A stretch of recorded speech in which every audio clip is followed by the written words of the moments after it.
You have, farmers who have been impacted by the tariffs that Trump has put in place.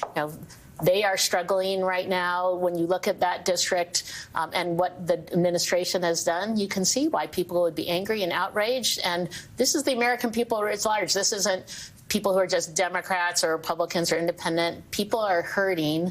The president's policies are hurting families across the country, and the Republican Congress refuses to do anything about it. They pretty much do whatever President Trump tells them to do. Now, President Trump continues to tout Wednesday as Liberation Day, when he will impose a new round of tariffs. Apparently, no one in the administration knows exactly how many.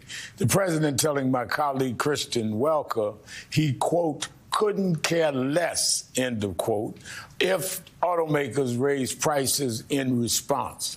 The White House says he was talking about foreign automakers. Either way, what's your response? President Trump is putting a huge tax on American people without even coming to Congress. Prices have gone up at the grocery store, at the gas pump, at the pharmacy counter, and he is talking about doubling down on this and putting more and more tariffs in place. Sweeping tariffs, not clear what the reasoning is behind what he's doing, except it's going to raise prices on American families. People are feeling it all over. And remember, he promised to lower prices for families on day one of his administration. He made that promise. That promise is broken. And Republicans in Congress are doing nothing to stand up as their communities get hit. But shouldn't Congress have a role in what he's doing in tariffs?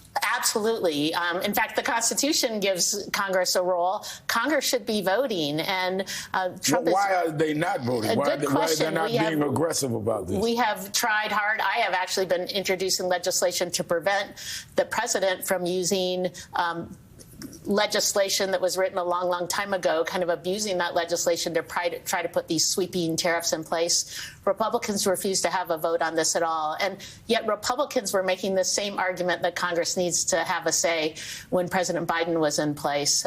They seem to have forgotten what they were saying before. Now they're eerily silent. And unfortunately, the American families are suffering because of the impact.